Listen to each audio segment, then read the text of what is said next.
Hi friends, இன்றைக்கி வந்து மிஷினில் பெல்ட் மட்டும் சுற்றும் பாருங்கள். வீல் சுற்றாது. நம்ம கீழே எவ்வளோ பெடல் பண்ணாலும் பெல்ட் மட்டும் சுற்றும், வீல் சுற்றாது இல்லைங்களா? அதுக்கான தீர்வு என்ன அப்படின்னு பார்க்கலாம். அது ஒன்றுமே இல்லைங்க. பெல்ட் வந்து லூஸ் ஆகிருக்கும். அது வந்து லெதர் பெல்ட் தானே, அது வந்து தேய்மானம் நம்ம தளர்ந்து போயிருங்க. அது வந்து நம்ம கட் பண்ணிட்டு கொஞ்சம் டைட் பண்ணோம்னாவே நமக்கு வந்து சரியாக போயிடும். இப்போ பாருங்கள், நான் கீழே பெடல் பண்ணுறேன், ஆனால் பெல்ட் மட்டும்தான் சுற்றுது. ஏதாவது ஒரு ரவுண்ட் அப்படி மட்டும்தான் வீல் சுற்றும். இப்போ வந்து எனக்கு வந்து பெல்ட் அந்தளவுக்கு லூஸாக இருக்குதுன்னு வச்சுக்கோங்களேன். அதனால் இப்போ என்ன பண்ணுறோம் அப்படின்னா, ஃபஸ்ட்டு கீழே பெல்ட்டை கழட்டி விட்டுருவோம். வீலில் கீழே கழட்டி விட்டு மேலே வந்து எடுத்துப்போம். இந்த ஜாயின் இருக்கு இல்லைங்களா? இந்த ஜாயின் வந்து எல்லா பெல்ட்லேயுமே இருக்கும். இந்த ஜாயின் வந்து நம்ம இப்போ எடுப்போம். நான் வந்து ஜாயினுக்கு கட்டிங் பிளேயர் யூஸ் பண்ணி தான் ஓப்பன் பண்ண போகிறேன். ஏன்னா சன்னமாக தான் இருக்கும், மெல்ஸாக தான் இருக்கும். இந்த மாதிரி எடுத்து விட்டு இந்த பெல்ட் வந்து கழட்டிக்க போகிறேன். உங்களுக்கு வந்து எந்த அளவுக்கு லூஸாக இருக்கோ அந்த அளவுக்கு வந்து கட் பண்ணணுங்க. நிறையா கட் பண்ணிடாதீங்க, அப்புறம் டைட்டாக இருக்கும். பெல்ட்டு போடுறதுக்கு சிரமமாக இருக்கும். நான் வந்து கொஞ்சம் போல் கட் பண்ணுறேன். எனக்கு வந்து நிறையா லூஸாக இருக்க மாதிரி தெரியல, அதனால் கொஞ்சம் போல் சின்னதாக மட்டும் கட் பண்ணிக்கிறேன். பாருங்கள், லூஸ் இருக்கிறத பொறுத்து இன்னும் கொஞ்சம் ஜாஸ்தியாக கூட நீங்கள் கட் பண்ணிக்கலாம். இதில் ஹோல் மாதிரியே இதுலேயும் நம்ம வந்து ஹோல் போடணும். நான் வந்து எவ்வளோ தூரத்தில் வச்சு போடணுங்கிறதுக்காக ஒரு குட்டி மார்க் பண்ணிக்கிறேன். இப்படி மார்க் பண்ணிவிட்டு ஆணி இருக்கு இல்லைங்களா?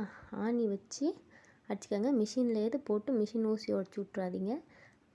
குட்டியாக இந்த கேலண்டர் ஆணி, இது வந்து கேலண்டர் ஆணிங்க. இது வச்சு நீங்கள் சுற்றியில் அடிச்சுக்காங்க. இந்த மாதிரி அடிக்கணும். நான் சும்மா இதில் கட்டிங் பிளேயரில் அடித்து காமிக்கிறேன். இது போல் நான் போய் சுற்றியில் ஃபஸ்ட்டு அடிச்சுட்டு வந்துடுறேன். சுற்றியில் அடிச்சுட்டு நம்ம எடுத்தோம்னா நமக்கு வந்து ஹோல் தெரிஞ்சிடும். இது பாருங்கள், நான் சுற்றியில் அடிச்சுட்டு வந்துட்டேன். இப்போ இந்த ஆணியை வந்து நம்ம ரிமூவ் பண்ணிவிட்டு பார்த்தோன்னா நமக்கு வந்து ஹோல் வந்திருக்கும். நமக்கு கரெக்டான சைஸ்க்கான ஹோல் வந்திருக்கும். எடுக்கவே முடியல. இருங்க, பல்ல கச்சா. இப்போ பாருங்கள், நமக்கு தேவையான ஹோல் கிடச்சிருச்சு இல்லைங்களா? இப்போ வந்து அந்த பெல்ட்டோட இன்னொரு சைடில் இருக்கு. இது வந்து நம்ம இதில் ஜாயின் பண்ணி மடிச்சு விட்ருணும். அவ்வளோதாங்க. இப்போ வந்து பெல்ட் வந்து நம்ம வீலில் மாட்டிப்போம். ஃபஸ்ட்டு இப்படி இந்த சைடில் பார்த்திங்கன்னா இந்த இடம் இருக்குது இல்லைங்களா? இதே மாதிரி அந்த பக்கம் இருக்குது இல்லைங்களா? அதுக்கு கீழ் பக்கமாக இதை போல் கீழ் பக்கமாக விட்டு அந்த சைடு ஹோல் இருக்கும் இல்லைங்களா? இதுக்கு கீழ் பக்கமாக விட்டு அந்த சைடு ஹோல் பாருங்கள், மேலே தெரியல, அந்த மேல் ஹோலில் பெல்ட் விட்டு எடுத்துப்போம். ஓகேங்களா? இப்போ இந்த சைடு இருக்கிற பெல்ட்டை இப்படி விட்டு எடுத்துப்போம். எடுத்துகிட்டு மேலே எடுத்துட்டோங்களா? 2 பெல்ட்டும் இப்படி கீழேருந்து இழுத்து பார்த்தோம்னா அங்கே வந்து மாட்டணுங்க. அதுக்கு கீழ் விட்டு எடுத்து இல்லைங்களா? அதில் வந்து மாட்டணும். ஏன்னா அப்படி போட்டால் தான் கரெக்டாக போடணும்னு அர்த்தம். சரிங்களா? இப்போ வந்து இதில் மேல் பக்கமாக எடுத்து அந்த ஹோல்குள்ளே நம்ம ஹோல் போட்டோம் இல்லைங்களா? அந்த ஹோல்குள்ளே இந்த மாதிரி விட்டு நான் கட்டிங் பிளேயர்லேயே அதை வந்து மடித்து விட்டுக்கிறேன். ஏன்னா சுற்றில அடிக்கணுங்கிறத இல்லைங்களா? அதனால் கட்டிங் பிளேயர்லேயே இப்படி மடித்து நசுக்கி விட்டுக்கிறேன். நீங்கள் கொஞ்சம் நல்லா நசுக்கி விட்டுக்கோங்க. அடுத்து நம்ம பெல்ட் எப்படி போடுறது அப்படிங்கிறத நம்ம பார்க்கலாங்க. இப்போ வந்து மேலே போட்டாச்சு. கொஞ்சம் அந்த மாதிரி எடுத்து விட்டு ஃபஸ்ட்டு கீழ் பெல்ட்டு போட்டு விட்டுலாம். மேலே போட்டுட்டு கூட கீழே போடலாம். நான் வந்து ஃபஸ்ட்டு கீழே போட்டுடுறேன். இந்த மாதிரி பிடிச்சி இப்படி அந்த பக்கம் வரைக்கும் எடுத்து விட்டு போடணும். பெல்ட்டை இது போல் போட்டு விட்டு இப்போ மேலே போடுவோம். கீழே போட்டாச்சு. அடுத்து இதே போல் மேலே போட்டு விடுவோம். மேலே